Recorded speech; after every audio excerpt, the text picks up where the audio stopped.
Oke, selamat siang teman-teman.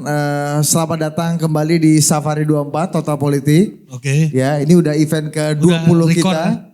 Oke. Ya, udah event ke-20 Bang Kodari. Ya. Jadi asik ya. Udah jalan terus, yang penting konsisten. Dalam perjuangan itu yang penting konsisten. Seperti Muhammad Kodari yang terus konsisten meskipun ditentang orang, dianggap halusinasi ya kan. Dengan halusinogen. Ya, mungkin nggak diundang juga dalam musra yang akan diselenggarakan Mas Eko dan kawan-kawan, tapi tetap konsisten, ya kan? Karena kita beyond.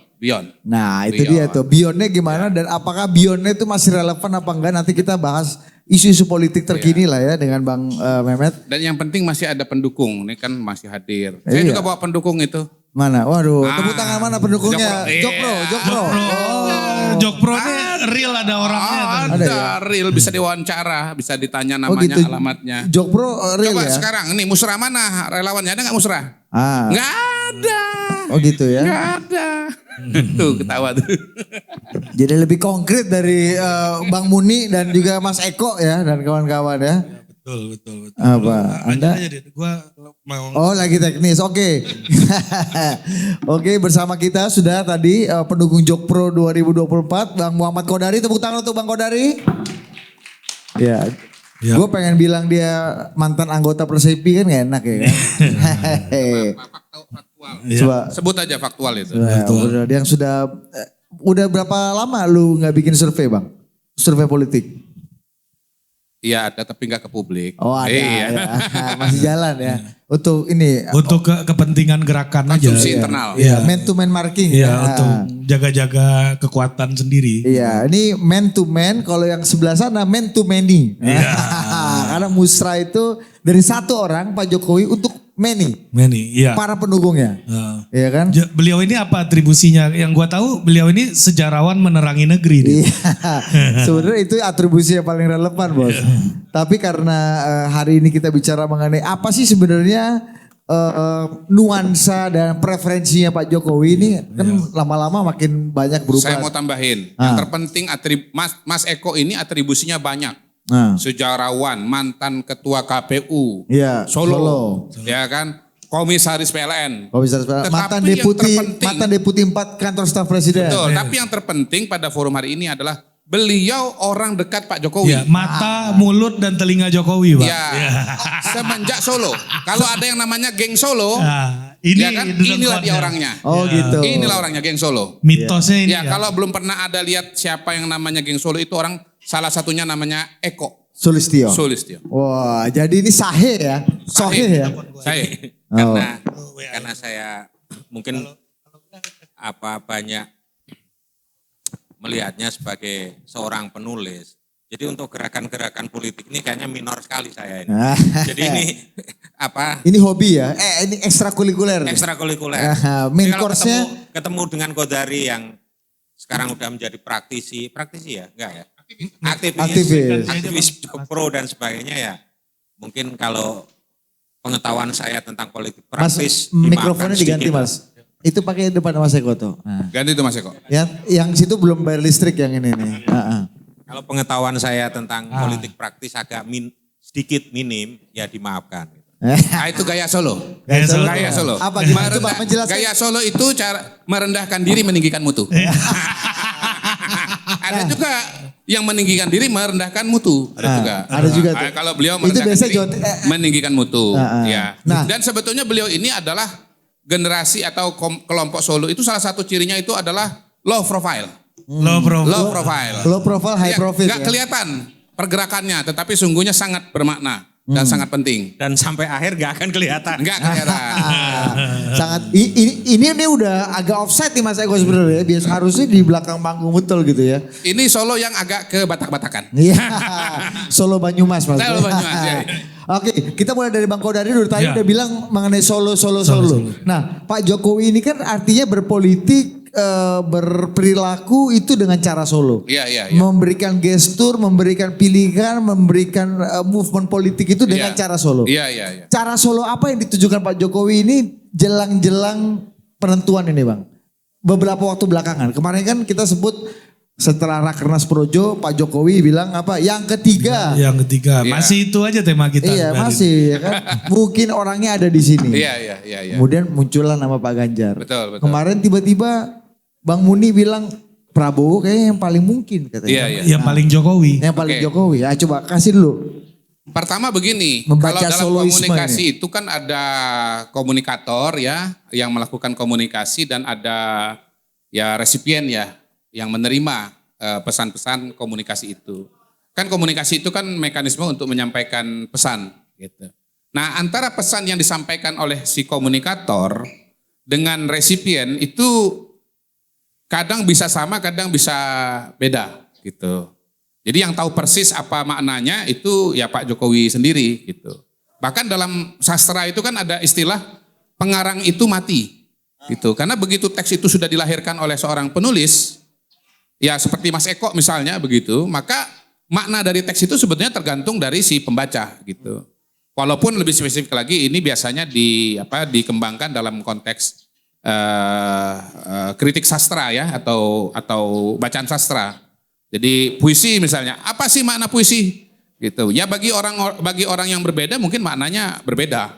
Apalagi kalau puisinya udah kategori tahun 90-an namanya puisi gelap. Nah itu. Ada tuh puisi gelap tuh. Ada itu. Abrizal Malna CS itu artinya apa gitu. Kita nggak paham. Atau misalnya kita membaca puisinya Sutarji Halzumbahri. Sepi saupi. Opo ikut. Iya gitu. Jadi ya sebetulnya kita selalu berada pada ruang tafsir begitu ya. Nah kalau saya melihat begini. Kalau bicara calon presiden pada hari ini ya, ini tergantung baju saya sebagai komunikator ya. Kalau baju saya sebagai komunikator adalah bajunya Jokpro, ya Gerakan Jokowi Prabowo, maka termasuk kedekatan dengan Pak Prabowo ini adalah bagian dari ya peluang atau kemungkinan terjadinya Jokowi 3 periode bersama Prabowo Subianto sebagai wakilnya begitu. Teman-teman tolong tepuk tangan dulu. Itu. Ini ada pendukungnya kok. agitasinya gitu ya. Iya. Sebagai Jokpro. Kayaknya Mr. Q emang agak persiapan hari ini. Enggak, ini bukan persiapan. Ini sudah mendarah daging. Bahkan malam-malam mimpinya Jokowi Prabowo. Nah yang kedua, kalau bajunya saya lepas ya, bajunya sebagai pengamat, sebagai analis, maka kan pada hari ini kita bicara mengenai calon presiden itu paling tidak 3 nama. Gitu ya, tergantung dari kriteria survei kan. Yang papan atas itu kan 3 nama, ada Prabowo, ada Anies Baswedan, dan ada Ganjar Pranowo. Kalau bajunya atau analisisnya bukan elektabilitas tapi partai politik, maka pada hari ini calon presiden itu ya Puan Maharani karena dia punya PDI Perjuangan yang sendirian pun udah bisa mengajukan calon presiden. Airlangga Hartarto karena di mana-mana ada deklarasi Airlangga sebagai calon presiden dan dia ketua umum Golkar yang kursinya besar, ibaratnya dengan satu partai menengah manapun bisa maju calon, dan Prabowo Subianto. Kenapa? Karena dia ketua Gerindra, kursinya juga besar, 78 kursi, ya berpasangan dengan partai menengah manapun akan bisa maju sebagai calon. Nah, kalau kriterianya adalah 2, elektabilitas dan partai politik, maka Muni benar, begitu. Muni sangat benar. Kenapa? Karena dia mengatakan bahwa Muni ini Ketum Projo ya buat Ketum Projo ya, mohon maaf. Yang nama aslinya itu Budi Aris Setiadi. Mohon maaf, karena kami ini teman kuliah dari dulu di UI, ya di kepala dia itu Muni, selalu di kepala saya Muni. Sementara dia panggil saya pasti Memet. Luar deh panggilan-panggilan di kampus dulu. Jadi Muni itu sangat benar. Dan seperti yang saya katakan berkali-kali, calon presiden yang paling pasti pada hari ini untuk bisa maju namanya Prabowo Subianto. Saya ulang ya, Prabowo Subianto. Kenapa? Tadi dengarkan saya bicara. Kalau bicara elektabilitas ada nama Prabowo disebut. Termasuk 1 di antara 3. Bicara partai politik Mas Eko, Prabowo juga disebut. Karena dia ketua umum partai Gerindra yang kursinya banyak gitu. Nah dalam konteks itu sangat wajar apabila Pak Jokowi itu dekat dengan Pak Prabowo. Karena apa? Ya satu tentu adalah menterinya kan. Menteri kan gitu. Yang kedua simbol dari apa? Dari rekonsiliasi, simbol dari persatuan dan kesatuan yang sangat diperlukan dalam situasi penuh tantangan seperti sekarang ini gitu. Termasuk misalnya saya mau garis bawahi situasi ketika pandemi, ketika Covid, lalu perlu ada vaksinasi dan seterusnya. Menurut saya peran dan kontribusi Pak Prabowo itu sangat besar. Ya, kalau Pak Jokowi yang punya dianggap publik dekat dengan Pak Ganjar ini gimana menurut Mr. Nah, Mas Ganjar tadi pakai kriteria calon presiden itu kan cuma separuh aja. Yaitu cuma punya elektabilitas, nggak punya partai politik gitu loh. Meskipun dia kader partai. Walaupun ya dia kader partai, tetapi kan yang tanda tangan di PDI Perjuangan kan Ibu Mega. Ya, sementara sekarang di PDI Perjuangan ada satu nama, namanya Puan Maharani, yang juga digadang-gadang itu adalah sebagai calon presiden. Kalau Anda ada di komunitas PDI Perjuangan, bicara misalnya ini isinya PDI Perjuangan, maka itu 80%, 90% saya kira itu pasti Puan. Tahu dari mana? Saya udah ngalamin. Gimana? Coba kasih cerita dulu. Ngomong di depan fraksi PDI Perjuangan, itu sebetulnya saya kan nulis begini ya, peta konstelasi nih, saya gambarkan peta konstelasi. Ganjar garis miring Puan. Itu di forum. Marah itu. Mas Kodari, kenapa itu Ganjar duluan disebut? Wah gitu. Iya. Kenapa itu Ganjar dulu disebut? Gitu. Dilala juga di seberang di forum juga ada Mbak Puan. Saya nggak tahu. Oh ya Pak. Waduh, saya bilang gitu kan. Iya. Gitu. Tapi penjelasannya sederhana sebetulnya. Ini kan abjad. Abjad saja. GP. Iya, GP selama acuannya bukan hasil survei, selama acuan bukan ordinal, skalanya bukan ordinal, ini orang survei ini. Ngerti nggak? Nominal, ordinal, interval, rasio. Coba. Selama ini adalah nominal, maka dia adalah sangat abjad. Ya. Bukan ordinal ya. Nggak ada bebak, nggak ada konten. Kalau nominal tuh kategori. Nah. Kalau ordinal tuh ada yang lebih baik dari. Oke, tolong lanjutkan satu semester dulu buat. Jadi ini kan GP itu kenapa Ganjar duluan ya karena G.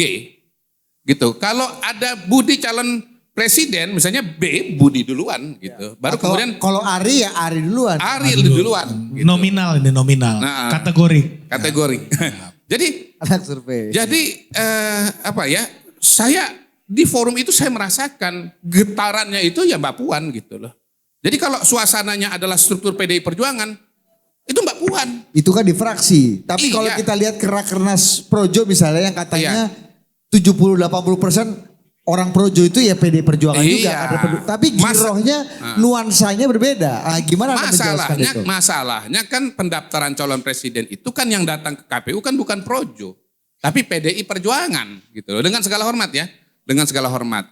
Jadi balik lagi pertanyaan tadi. Kenapa Pak Jokowi sekarang dekat dengan Prabowo? Satu, beliau menterinya. Yang kedua, kontribusinya luar biasa. Dalam situasi seperti sekarang ini gitu ya. Menyatukan bangsa gitu. Ada Pak Prabowo saja masih ada orang gak mau divaksin. Bayangkan kalau Pak Prabowo ada di luar. Waduh, pertemuan pada hari ini menurut saya tidak terjadi. Kenapa? Vaksin kita belum selesai. Besar sekali ya kontribusi Pak Prabowo itu.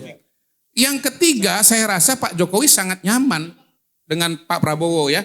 Dengan gesturnya, dengan bahasa tubuhnya gitu. Kalau nggak salah tadi malam ya, tolong dicek teman-teman media. Itu Pak Prabowo itu mewakili presiden loh, meresmikan atau membuka acara pertandingan apa Piala Presiden apa gitu. Kapan? Sejak kapan menteri itu atas nama presiden membuka itu acara, bukan acara resmi ini ya, bukan acara resmi apa misalnya kementerian, tapi ini acara pertandingan olahraga. Mewakili presiden? Mewakili presiden, setahu saya, coba tolong teman-teman wartawan cek tadi malam kalau nggak salah. Tapi kalau itu benar, menurut saya ini sinyal paling terang. Sinyal paling terang bahwa Pak Jokowi ada hati. Pak Jokowi main hati dengan Prabowo. Itu dia, main hati dengan Prabowo. Gitu loh. Jadi makanya menurut saya perkembangan ini penting ya. Tetapi secara rasional, ini yang juga yang perlu digarisbawahi. Secara rasional sangat masuk akal Pak Jokowi itu dekat dan mendukung Prabowo. Kenapa? Ya balik lagi, di antara semua calon presiden yang paling pasti itu dia. paling pasti bisa maju, punya peluang menang. Pak Anies oke surveinya tinggi, tapi kalau nggak bisa maju, nggak ada calon yang mendukung, bagaimana? Iya. Nah, yang berikutnya lagi, ini mungkin pendukungnya Mas Ganjar nggak begitu happy mendengar ini, tetapi saya harus sampaikan supaya realistis teman-teman. Mendukung Mas Ganjar itu punya resiko politik yang sangat besar. Apa? Ketika mendukung Mas Ganjar dan Mas Ganjar tidak didukung oleh PDI Perjuangan dan resiko itu besar, tadi saya sudah ceritakan ya suasana kebatinan di fraksi di kandang banteng. Kandang banteng. Kalau Anda masuk kandang banteng ya, jangan masuk kandang yang lain ya, masuk kandang banteng itu suasananya itu puan. Suasananya puan. Gitu. Kalau relawan nggak ngerti. Kalau relawan nggak ngerti, lihat ada katakan nggak ngerti relawan. Ini relawan tadi nggak ngerti. Suasananya beda, suasana beda. Nggak ada relawan bisa bicara. Nggak ada relawan bisa bicara di depan PDI Perjuangan tuh kecuali Kodari. Gitu. Aduh. Jadi suasana kebatinannya adalah Puan Maharani. Nah, kalau Ganjar maju dan Puan maju Mas Eko, maka kita akan punya 4 pasang. Prabowo, Anies, Ganjar, Puan. Prabowo, Anies, Ganjar, Puan. Dan kalau itu yang terjadi pasti 2 putaran. Dan yang lolos ke putaran kedua adalah Prabowo dan Anies. Kenapa? Antara pendukung Ganjar dengan pendukung Anies akan saling meniadakan. Karena basis suaranya sama persis. Basis suara Ganjar itu adalah Jawa Tengah dan sebagian Jawa Timur. Ya. Basis suara PDI adalah Jawa Tengah dan PDI dan Jawa Timur. Ya. Basis suara Ganjar adalah PDI Perjuangan. Jadi bisa dibayangkan kalau nanti misalnya Ganjar sama Puan itu maju, Jawa Tengah belah. Itu terpisah ya, Ganjar maju sendiri, Puan maju sendiri ya. Misalnya nih kan sekarang ada wacana, ada teori bahwa Ganjar maju lewat KIB, Puan maju lewat PDI Perjuangan. Ini dua-duanya akan hancur. Dua-duanya akan hancur. Saya garis bawahi, dua-duanya akan hancur. Kenapa? Dua-duanya itu punya basis yang sama, yang seharusnya jadi satu itu dibelah 2. Iya, Ganjar dengan popularitas pribadinya misalnya di Jawa Tengah dapat 50%. PDI Perjuangan dengan kekuatan bantengnya, jaringannya, kulturnya, ideologinya dapat 50%. Hasil apa? 2 pasangan ini akan saling meniadakan satu dengan yang lain. Dua-duanya suaranya jadi kecil. Dan yang lolos ke putaran kedua adalah Prabowo dan Anies.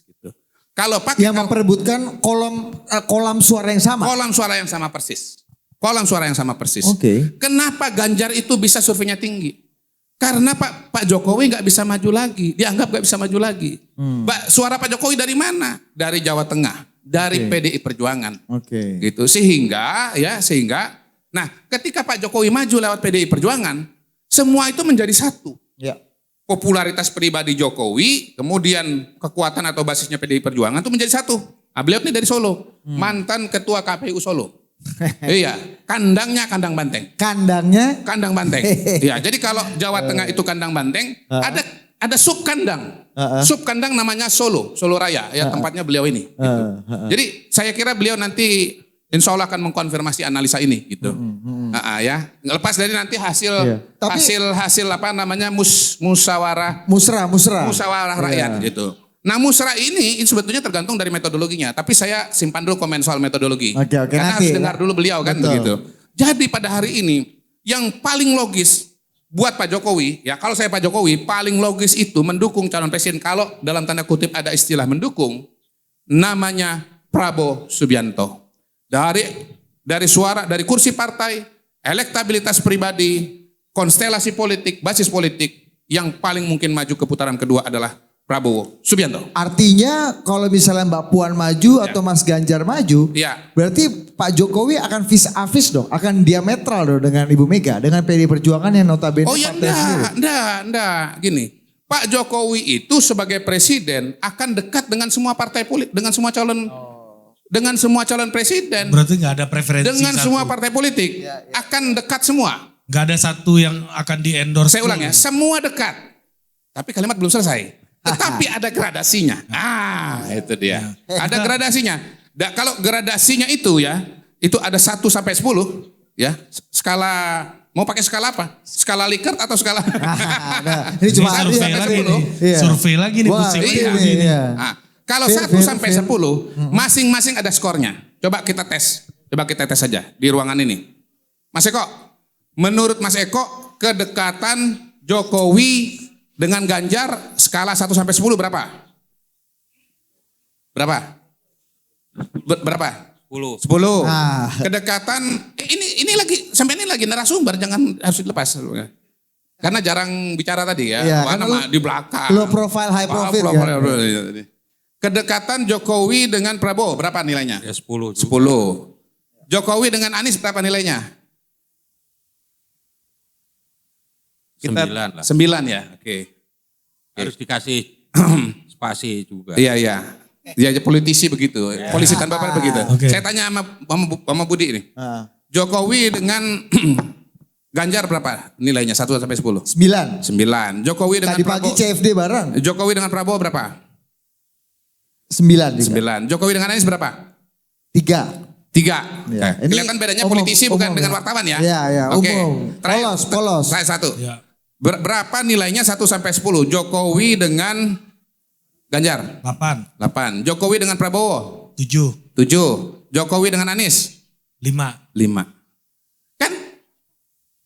Ya walaupun beda-beda angkanya, kita tahu bahwa dalam konteks relasi Jokowi dengan 3 calon presiden, semua rater yang di luar ini, itu Anies tuh paling rendah. Ya kan? Rendahnya ini 3, ini 5, ini 9. Ya kan? Gitu. Antara Ganjar. 9 terendah ya? Iya. Kan yang lain 10. Makanya 9 jadi rendah kan gitu. Tapi Prabowo dengan Ganjar, itu kan skornya sama pada hari ini. Prabowo dengan Ganjar pada hari ini skornya sama. Ya. Tapi menurut saya pada hari ini, kalau saya yang ditanya, Jokowi Ganjar 9. Jokowi Anies 5. Jokowi Prabowo 10. Kenapa, Pak? Hah? Kenapa? Ya karena dari semua elemen yang paling komplit itu Prabowo. Dari semua elemen yang paling komplit Prabowo. Ganjar bisa maju nggak? Nggak bisa. Punya elektabilitas? Punya. Bisa maju nggak? Punya partai nggak? Nggak punya. Gitu. Anies punya nggak elektabilitas? Punya. Partai lebih nggak punya lagi. Oke. Ya kan? Secara konstelasi ideologis dekat atau jauh? Jauh. Gitu. Makanya nilainya itu 5, 3, 9. Tapi 9 dia kita harus ada namanya correction gitu ya. Ada pembobotan. Oke. Kalau dalam saya itu ada pembobotan. Nilai sesungguhnya menurut saya dia tuh ngeluarin 2 gitu. Cuman Berarti agak mendekati gua dong ya. Iya. Oke. Tapi rata-rata sama. Jadi pada dasarnya ya, ini bukan saya yang bukan saya yang menilai ya. Semua mengatakan ya narasumber di depan yang ada di depan ini saya kira ini polanya sama. Kalau diturusin ke ruangan ini itu nanti skornya nggak akan beda jauh. Bahwa itu paling rendah itu Anies ya, yang paling tinggi itu adalah Ganjar dan Prabowo. Tapi kalau saya yang ditanya dengan analisa tadi, yang paling tinggi pada hari ini kedekatan Jokowi dengan Prabowo Subianto. Halo. Clear itu ya. Clear. Kita udah bersama Bang Effendi nih, Din. Ya. Coba cek. Halo Bang Effendi. Ya, halo, selamat hari Minggu, selamat siang. Ya. Mantap. Kita udah bersama Bang Kodari dan Mas Eko Sulistyo. Ini saya Ari dan Budi Adiputro yang memandu diskusi kita nih Bang Effendi.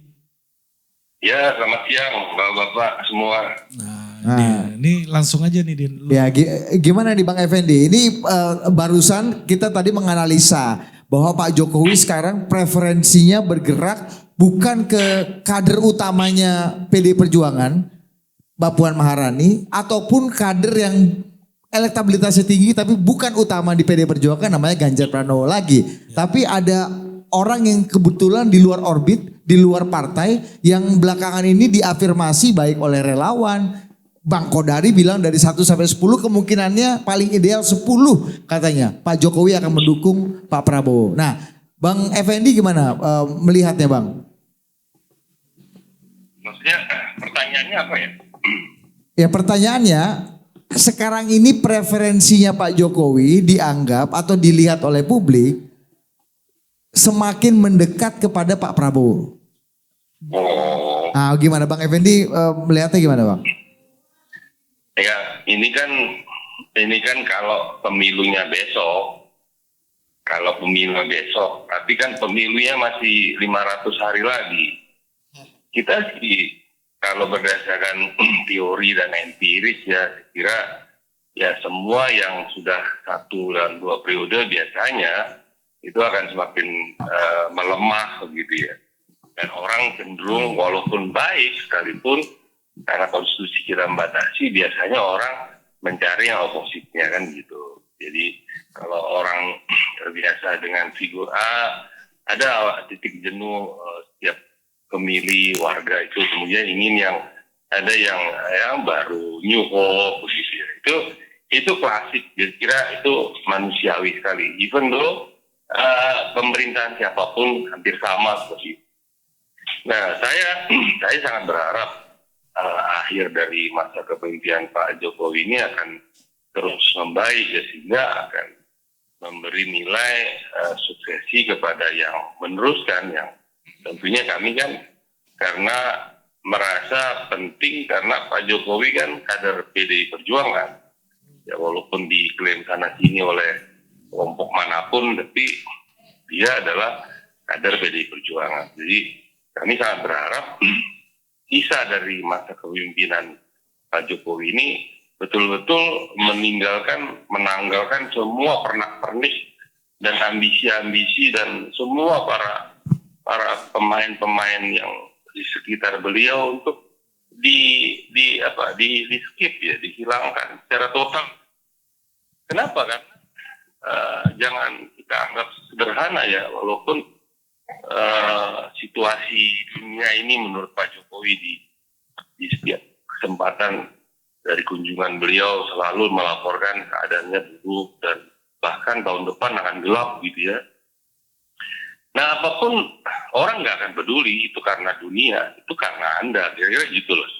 Jadi seperti ingin pembenaran terhadap setiap kinerja yang menurun gitu, orang nggak akan pernah excuse itu akan menyatakan iya Pak itu karena dunia atau karena Rusia, karena Taiwan, iya Pak itu karena pandemi.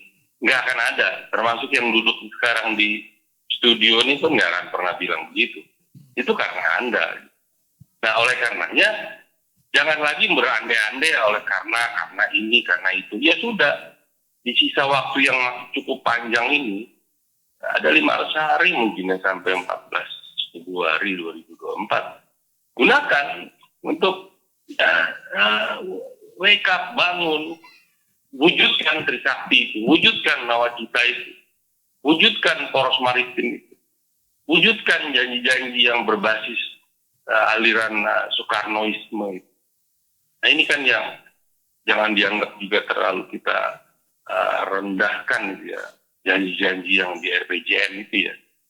Itu sungguh mempengaruhi. Saya tidak ingin terjebak ke pertanyaan Anda tadi bahwa apakah ini kesana ini, tidak semudah itu. Kalau hari ini kita anggap masih sekian puluh % tingkat kepuasan, itu kan angka. Tapi kalau lihat Anda di lapangan, coba lihat sekarang. Orang semua sesak napas semua. Nah, puasnya puas apa gitu. Nah, oleh karenanya tahun depan itu loh, kalau beliau sendiri menyampaikan tahun gelap, kata-kata dari para pemimpin yang dia temui, maka bertemunya kepentingan politik dengan realita soal perut, soal ekonomi, soal kesejahteraan, soal kesehatan, dan itu salah-salah yang di-endorse oleh beliau malah lebih kontraproduktif. Jadi saya kira kalau kita bicara besok pemilunya sangat besar pengaruh di incumbent ya. Siapapun incumbent.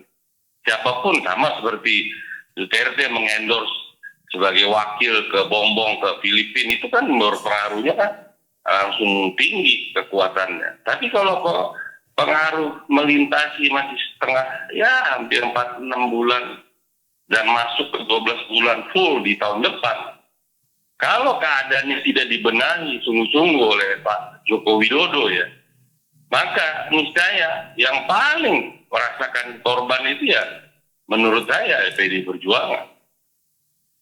Karena identitas beliau itu nggak ada lain selain PDI Perjuangan. Kami right or wrong, beliau itu adalah kader terbaik kami. right or wrong, beliau adalah presiden kita. Saya sering kritik beliau, tapi bukan karena kebencian, tapi karena mengoreksi banyak sekali para pihak yang bermain-main ya, sehingga kita nggak tahu nawacita itu yang mana. Dan ini juga memutus paham Soekarno akhirnya. Ya, kita jualan dalam tanda petik ya, jualan politik kita kan, idealisme itu kan terbangun dengan ideologi yang kuat. Jadi kita nggak bermain-main di politik praktis yang hanya menjual ekonomi, investasi yang sifatnya teknis sekali. Tapi kedekatan, kedalaman, bagaimana kita mempertahankan negara kesatuan Republik Indonesia yang terbentuk dari ribuan subetnik ya, yang sangat ajaib ini nggak mudah mengelola. Tidak ada matter of urusan infrastruktur, urusan jembatan, urusan fisik, enggak lah. Itu everybody can do that. Siapa aja bisa itu. Oke, Bang. Siapa aja bisa. Tapi kedalaman mempertahankan ideologi ini, itu talenta, itu nggak bisa. Nggak bisa kemudian dicari-cari orang, itu talenta. Maka kepada beliau saya waktu di awal-awal ya mengharap, inikah katakanlah ya yang diutus oleh Tuhan kepada bangsa Indonesia. Sosok yang lugu dari Solo, ya, yang nggak punya pengalaman nasional, nggak punya pengalaman politik, nggak punya jejaring, nggak punya, Tapi Tuhan memilih dia. Seperti itu kekaguman saya waktu awal ya, di masa-masa jelang wali kota di periode yang pertama, periode kedua. Nah itu yang saya berharap juga Pak Jokowi juga merasakan ini. Kami yang di heartnya merah nih, dayhartnya PD Perjuangan ini merasakan itu. Nah jangan dikecewakan, di sisa waktu ini masih ada waktu. Selesaikan nawacita, selesaikan Trisakti, selesaikan poros maritim itu mana? Sehingga orang revolusi mental itu benar-benar orang switch mental semua. Ini nggak ada. Ini yang saya kira dialog apapun, Kodari mau ngomong apapun, dengan mudahnya memasangkan si A, si B, itu urusan Kodari lah. Tapi bagi saya yang 35 tahun lebih di partai, ya menuntut di sisa waktunya.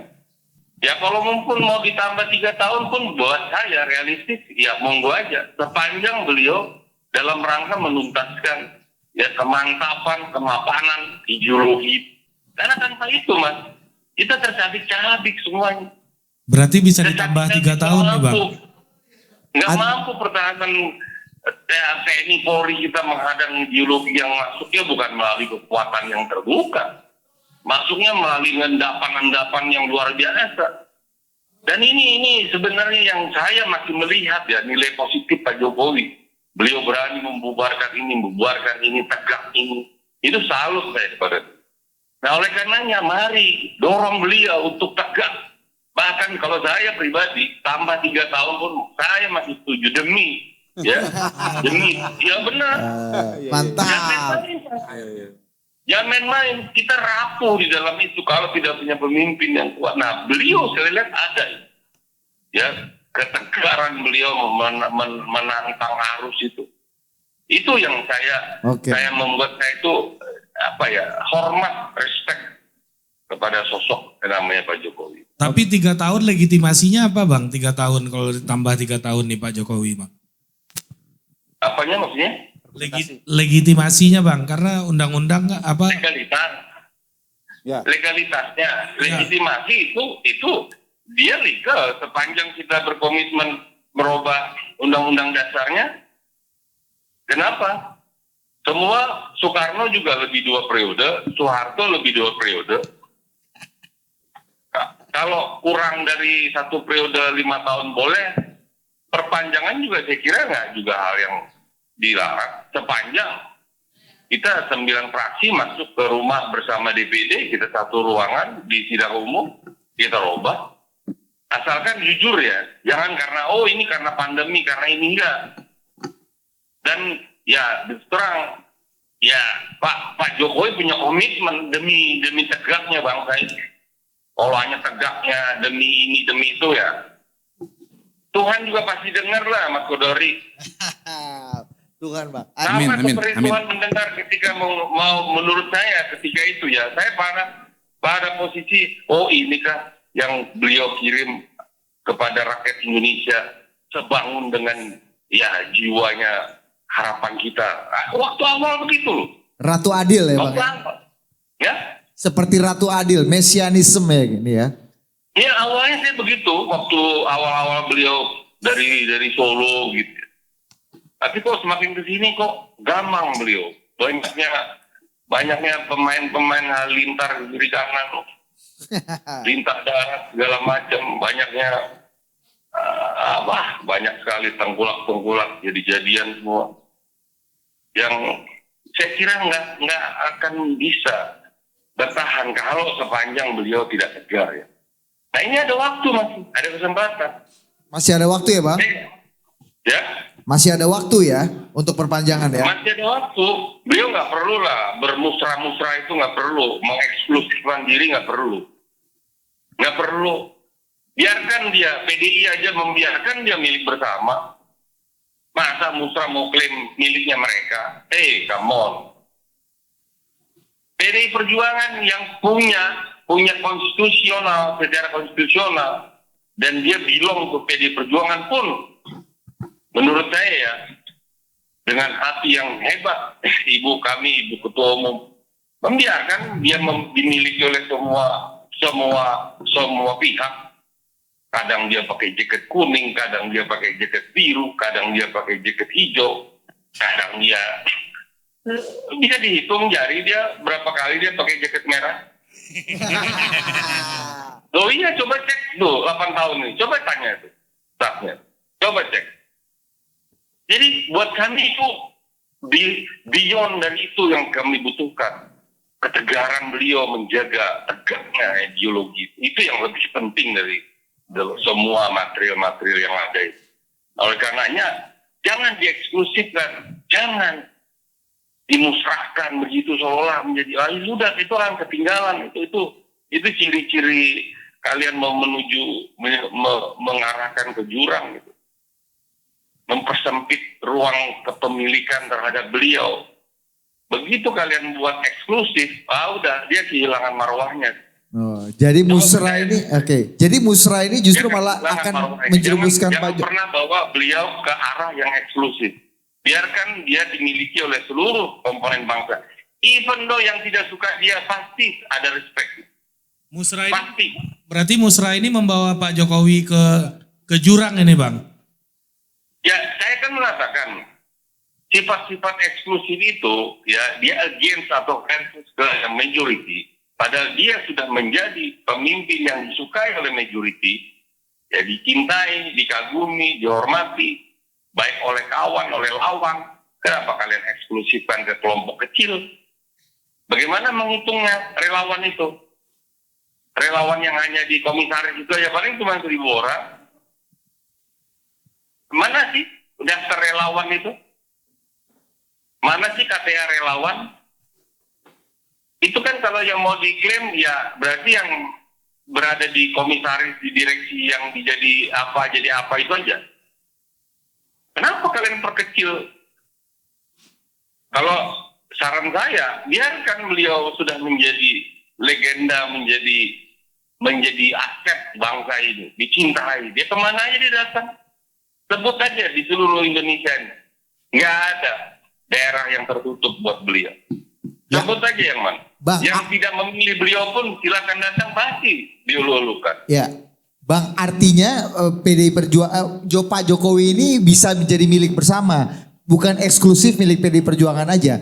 Jadi jika nanti misalnya seperti tadi tesisnya Bung Kodari bahwa Pak Jokowi paling pantas, paling memungkinkan dan paling kalkulasinya paling matang, paling menguntungkan kalau mendukung Pak Prabowo, berarti PDI Perjuangan juga cukup rela dong Bang? Begini, kalau soal dukung-mendukung, kalau saya mengatakan tadi kalau pemilunya hari ini atau minggu depan. Tapi kalau pemilunya masih 1,5 koma kurang lagi tahun lagi, apapun prediksinya nggak penting. Kita melihat trennya aja, trennya. Ya, kalau trennya dia terus menaik dengan perbaikan kinerja dan menyingsingkan, membuang tuh para benalu-benalu yang di sekitar beliau itu, maka itu akan menguntungkan siapapun yang di-endorse beliau. Nah, PDI Perjuangan yang paling melekat karena menyatu satu roh, satu kromosom dia. Ya, satu kromosom dia. Ya. Maka yang paling diuntungkan adalah PDI Perjuangan seharusnya siogianya. Tapi sebaliknya, kalau itu terus menurun, sebagaimana teori klasik, ada masa lemdak begitu, lazy boy dia akhirnya dijauhi, itu kan budaya seluruh dunia. Terlebih di Indonesia. Coba lihat nanti. Para pemimpin-pemimpin itu akan mulai mengambil yang harum, mencari yang wangi, menjauhi yang ya sudah tidak wangi lagi. Itu klasik, itu manusiawi.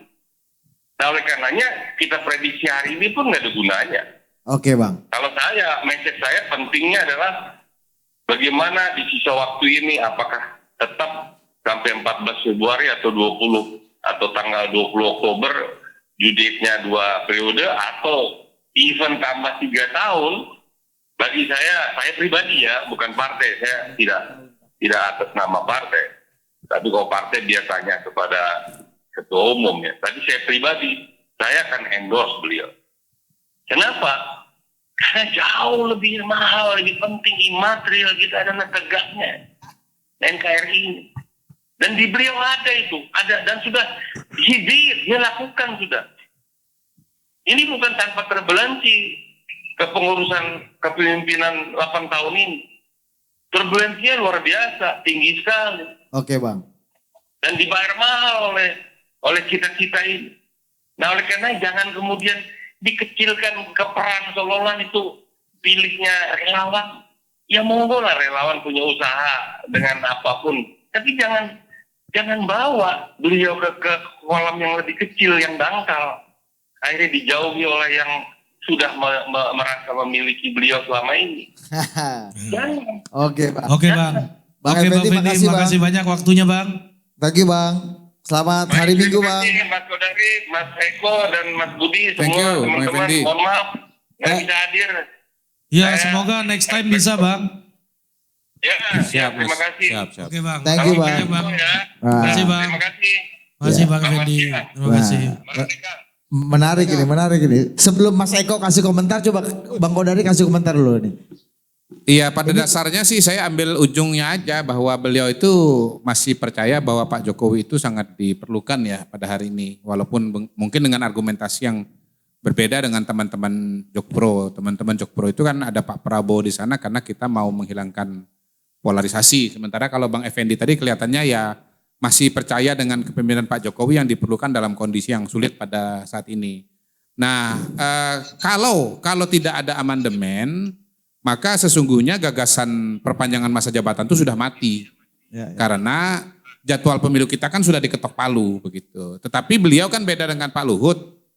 Kalau Pak Effendi ini mengatakan perpanjangan masa jabatan itu dengan amandemen juga gitu. Ya saya tinggal nimpalin aja, kalau bisa di amandemen ngapain 3 tahun ya 3 periode aja. Dan perpanjangan masa jabatan itu kan mekanismenya seperti apa? Kalau rakyat lagi yang memilih ya ngapain 3 tahun kan begitu kan? Biayanya terlalu besar, ya udah pemilu aja. Tapi kalau oleh elit politik diperpanjang oleh MPR, menurut saya Pak Jokowi itu berbahaya bagi Pak Jokowi. Karena Pak Jokowi itu kekuatannya ada di masyarakat. Partai Pak Jokowi yang sesungguhnya itu bukan PDI Perjuangan, bukan Golkar, bukan PKB, bukan P3, tetapi rakyat gitu loh. Jadi kalau didukung oleh elit saja, tidak ada legitimasi, tidak dipilih oleh rakyat, menurut saya berbahaya bagi Pak Jokowi gitu.